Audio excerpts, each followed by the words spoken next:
Thank you for joining us on this episode of the Rio Grande Valley Business Journal's podcast. Today we have Rene Xavier Gonzalez with us. He is the president of CODEM. Thank you so much for being with us, Rene. Thank you for having me. About CODEM. What is CODEM? All right, CODEM. There's a bunch of acronyms all over the valley, all over the region. But CODEM is a Comité para el Desarrollo Económico de Matamoros. That stands for is basically Matamoros Economic Development Committee. The only misnomer that I do feel that I need to kind of clarify is that we are a private sector nonprofit, completely funded by the membership. We've been around for about 35 years.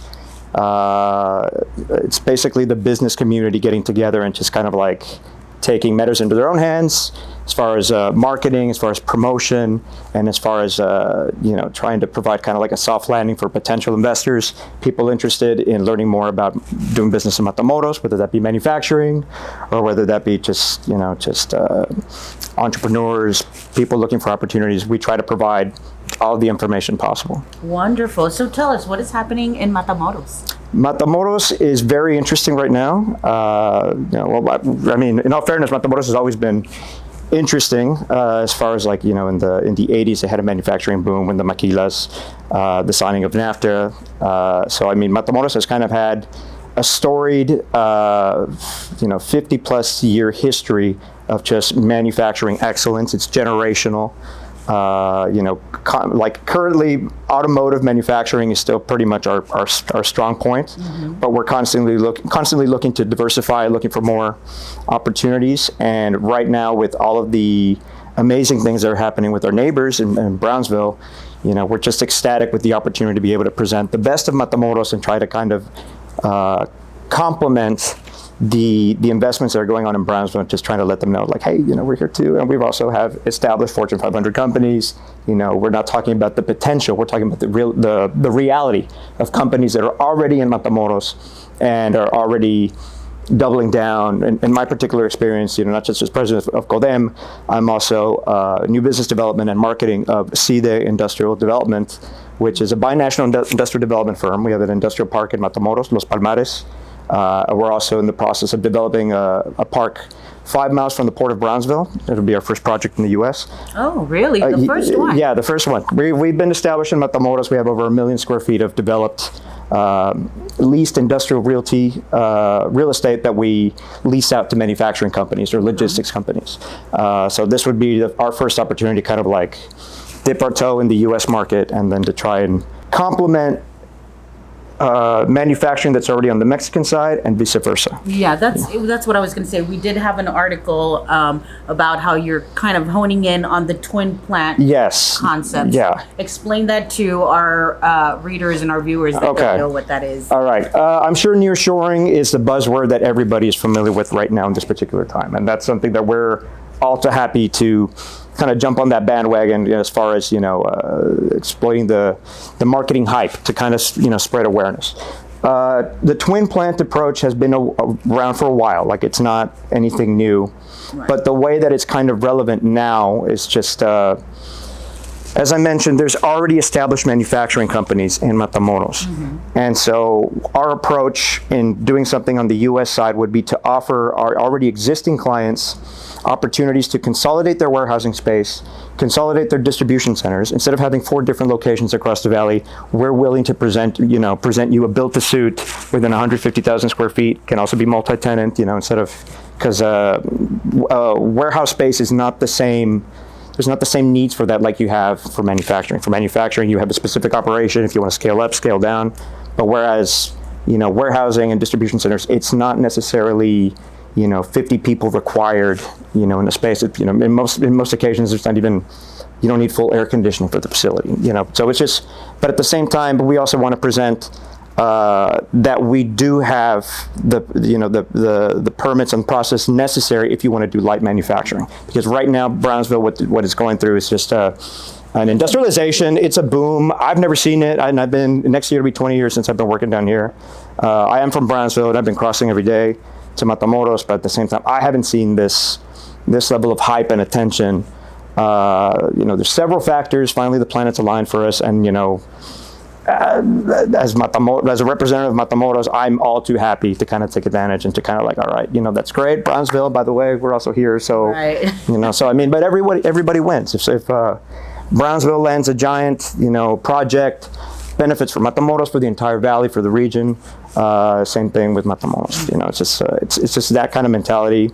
In fact, a lot of what I think has been the problem for this region has been kind of like a very silo mentality about just kind of like, Springfield versus Shelbyville type mentality. That's a Simpsons reference.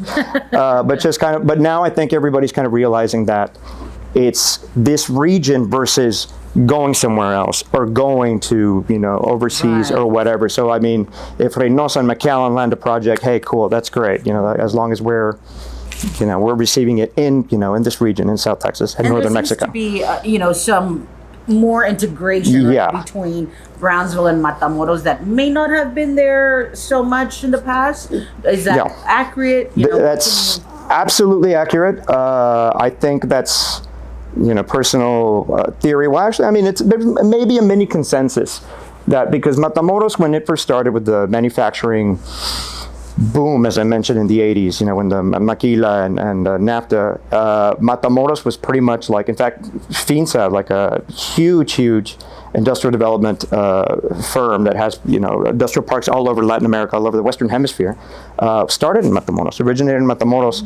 And I think what happened was Reynosa and McAllen were a little bit quicker to kind of take on that symbiotic relationship in their marketing. Like they were able to kind of like join hands and then just say, all right, we see the importance of developing Reynosa in tandem with McAllen. I think Brownsville and McAllen kind of had a disconnect for a little bit. But now currently, in my experience with the team, with the leadership, the mayor of Brownsville, John Cowan, like I think everybody kind of gets it. They understand the importance of what our individual roles are as far as, for continuing to develop the region, both Brownsville and Matamoros, and I think everybody just kind of gets it. And there's a lot of regional economic development organizations right now that we've been working with, as CODEM and also, as CIDE. Worth mentioning is COSTEP, originally out of San Antonio, but they've taken on an increasingly important role to just kind of like get everybody out of that silo mentality and just kind of presenting these, these big picture goals for the southern Texas and northern Mexico. Rioplex is another one who just has this, this mentality of just kind of like, guys, let's gather all of our data, population, labor trends, the average age of, and just present all those strengths and just have that as an overall metric to try and attract bigger fish, rather than just kind of like, all right, it's Brownsville versus, ABC.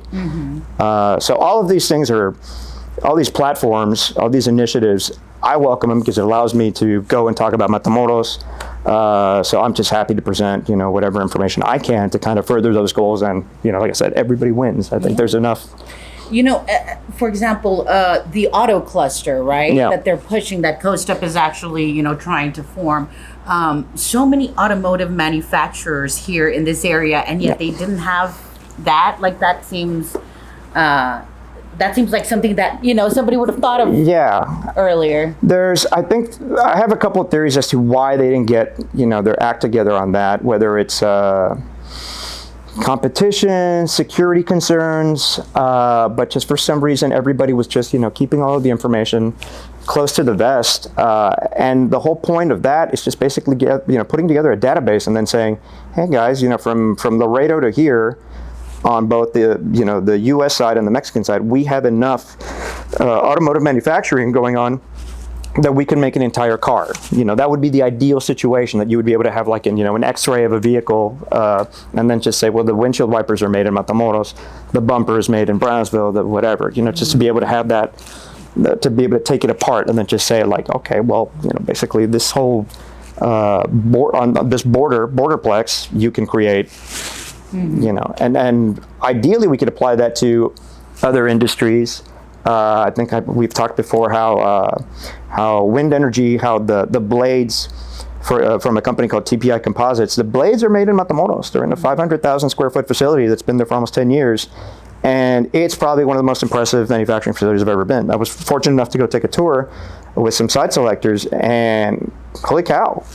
Like I get that they're very, just kind of. Right. There seems to be a lot of that, right? I get it 100%, but at the same time, my immediate thinking was just kind of like, they need videos of this facility and just everywhere, scream it from the heavens that this kind of level of manufacturing is happening, in Matamoros, right across the border, like just amazing. And so are these blades also the ones that you see at the Port of Brownsville? Yes. Okay. Yeah. All right. And I don't want to speak out of turn because this is a neighboring industrial park. They're friends of ours. They're frenemies. Sure. Because they're competition, but at the same time, hey man, as long as they do well, we all do well. It's impressive. Yeah. Seeing that in person. The first time I saw them, they were driving down a single plane down the highway, and it took 3 trucks. It's a police escort. It's a coordinated thing. It's a huge ordeal to do that. I had no idea what it was until I finally got closer, and I was like, oh, they're blades. They're the windmill blades, And when that project was landed, for example, there was a whole bunch of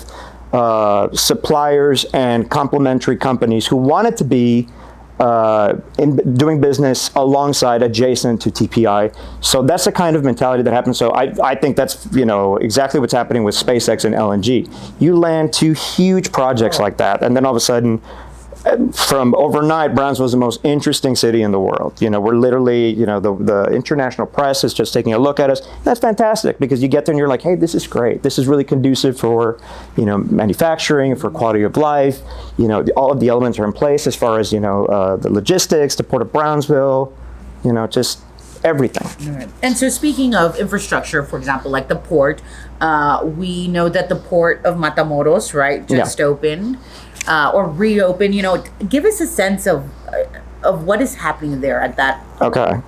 The Port of Matamoros has been like a long time coming. There's been several different governments, state governments that have been trying to tackle that project. So it's been coming soon for about like 30, 40 years.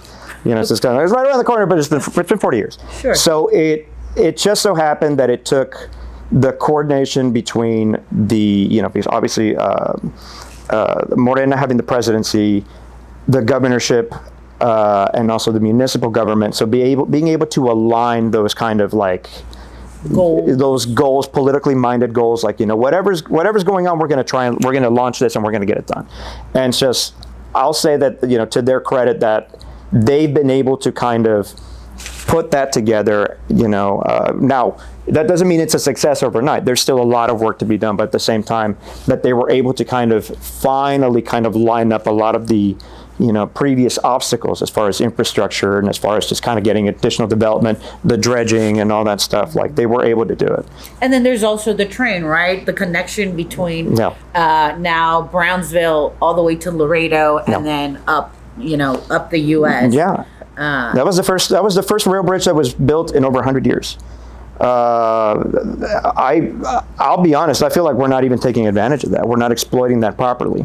But that is, just one more piece of the puzzle about just kind of like, okay, what do you guys have to offer? And it's like, check. Like we're really covering everything as far as logistics and infrastructure is concerned. So yeah, I think that it would take, I'm hoping that we can continue to attract bigger projects that'll be like, hey, well, maybe I'll take advantage of that already existing, key part of what's integral to our process. Yeah. So now let's talk about your development, about CODEM construction. What is it that you guys are doing? Okay. CODEM construction, CODEM industrial development. We've been developing an industrial park in the northwestern corridor of Matamoros. I want to say our first building was maybe about 15 years ago. So our idea was within this industrial park in Los Palmares was that we were just going to start building spec buildings. Spec is short for speculative. And that's just kind of like, Field of Dreams mentality. If you build it, they will come. Mm-hmm. So we started with 150,000 square feet. Okay. And we called it Project Espejo because we were going to build 4 individual buildings, all at 150,000 square feet, and have them, like the idea is that they're multi-tenant. We've been very fortunate that our current clients that we have, the ones that have shown up are just kind of like, hey, I don't want half, I want the whole thing. Oh, wow. So currently we have 3 automotive manufacturing companies who make just everything from windshield wipers to, the rubber hoses that go under the hood, for the air conditioning or whatever. And we've been, very successful in Matamoros. We have over 1 million square feet of leased industrial space. We've been asked by existing clients to build for them in other parts of Mexico, including Irapuato, El Bajío, and coming soon in Santa Catarina by Monterrey. Okay. So we pride ourselves in having these long-standing relationships with these companies, and that's part of the reason why we finally, because the property that we have in Brownsville, close to the port, we've had it for over 20 years. Mm-hmm. Over 20 years, but it was never kind of like, can we do what we're doing in Matamoros? Can we do that in Brownsville? Is there demand for it?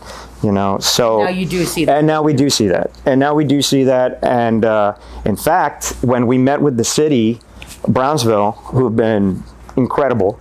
Just everybody there has been incredible about, just helping us develop this. Because I think everybody's just as excited as we are. Just kind of everyone had the same epiphany at the same time about like, all right, stuff is going on. Let's see if we can start developing. So when we went with them, we actually had a different project in mind. We've had some apartments because housing is also a major concern in Brownsville.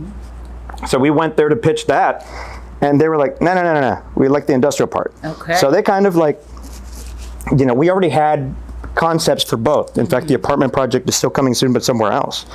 But because of the location, I'm assuming, of that property or what do you think is? It still would have worked. It still would have worked because of the location. It's on a major highway.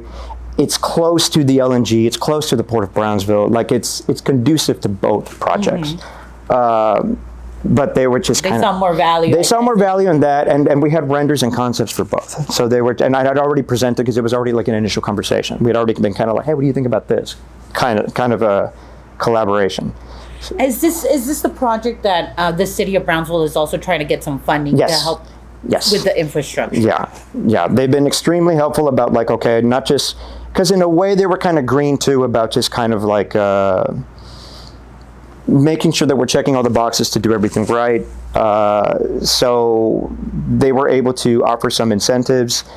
We were told about also like another incentive of a federal grant that's called an EDA loan.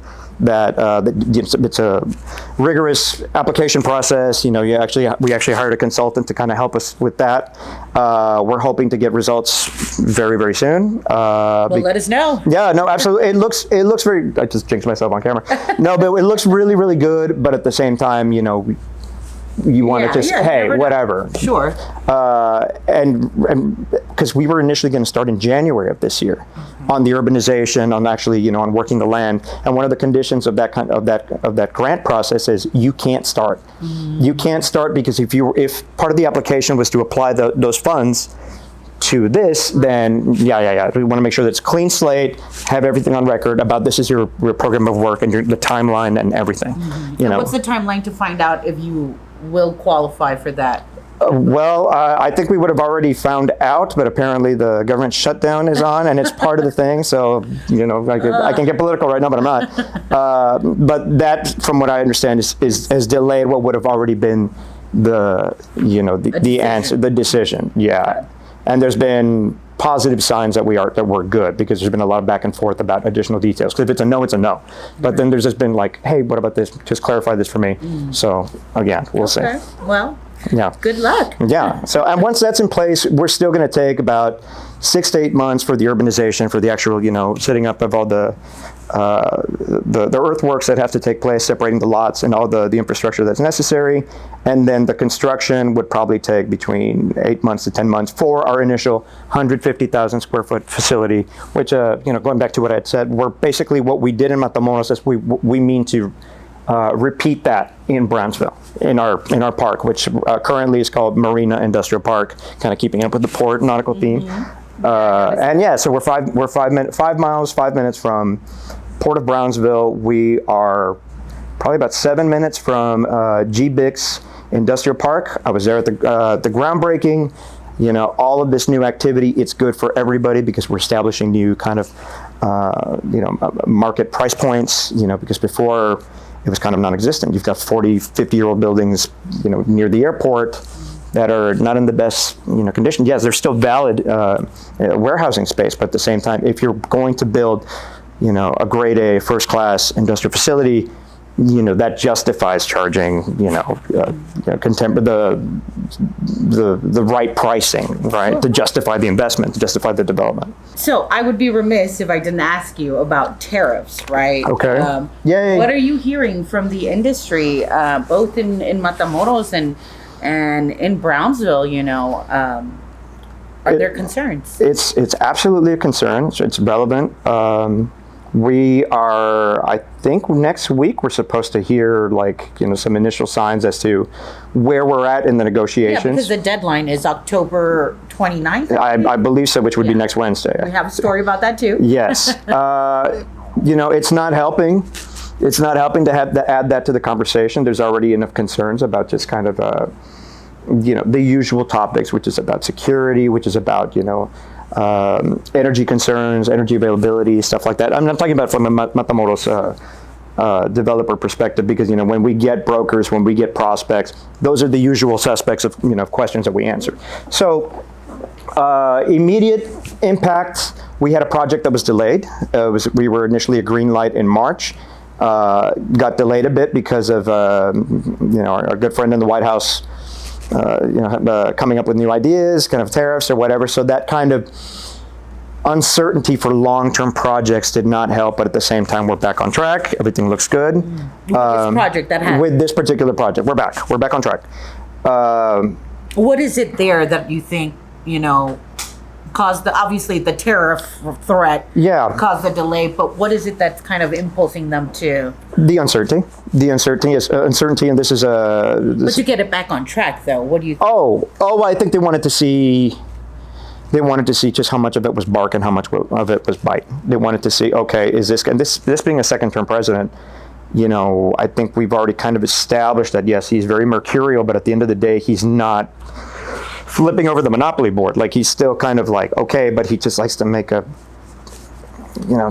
throws a tantrum, but then it's business as usual. Again, I did get political, sorry.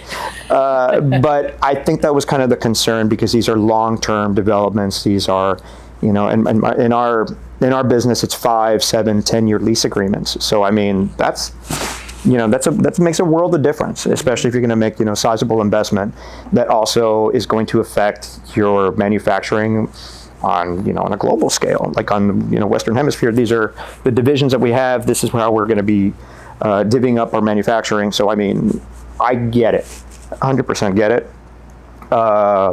So there was a pause, back to corporate, back and forth. They kind of said, okay, we're good, green light. Yeah, and I think, this is my personal theory, but I think proximity to market, to the border, everything that's happening to Brownsville, a lot of things are offset the tariff concerns, because there's still just so much positive being offered by manufacturing in Mexico.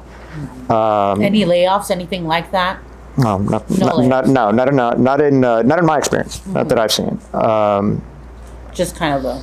Yeah, it was definitely a pause, and it was just, I'm sure we'll look back and just go, well, that was unnecessary, because it was a tantrum. But I think at the same time, we're still good. We're still good, us as a region, because of just everything that we have to offer, everything that's all the boxes that are being checked as far as, just our strengths, our pros. So what would you tell an investor or somebody looking at Matamoros, at that area? What's your pitch to them? My pitch to us is that the international press would have you believe that we're the most interesting region in the world right now, and they're absolutely right.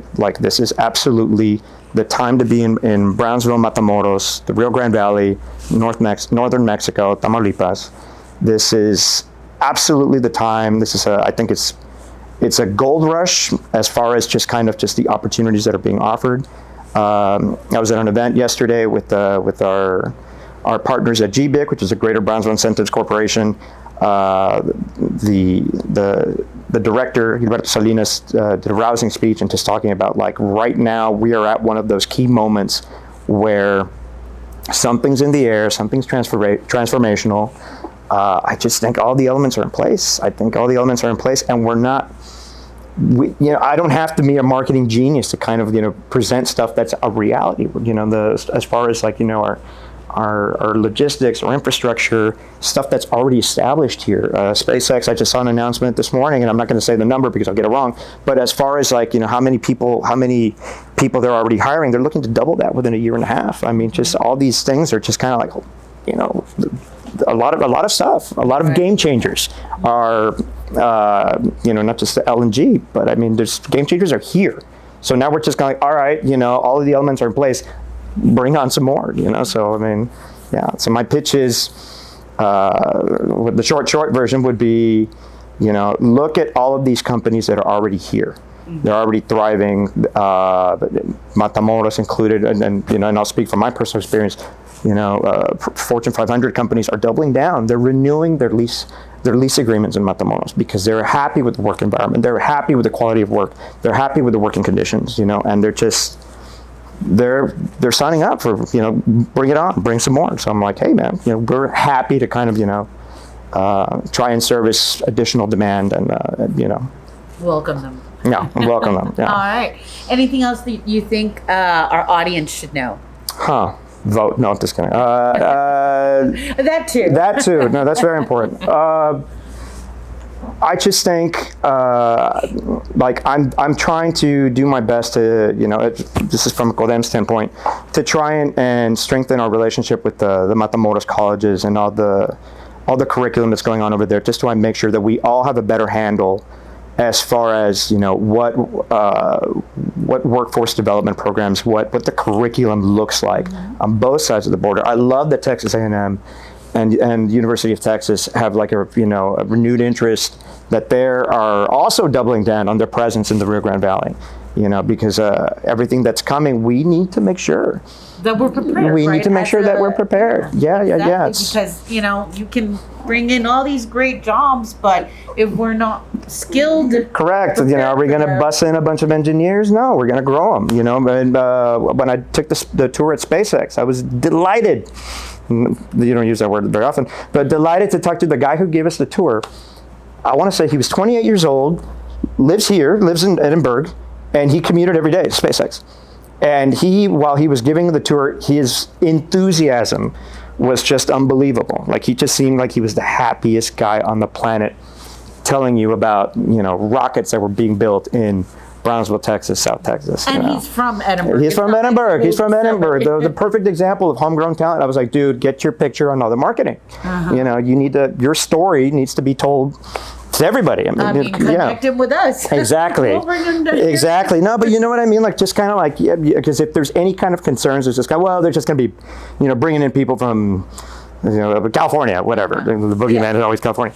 No, on the contrary, these are people that are already, talent that's being homegrown, that's being cultivated. We need more success stories like that. All right. Well, thank you so much for being with us today. We really appreciate it. Thank you. And of course, remember to subscribe, check us out at the RGVBusinessJournal.com, and we'll see you next week.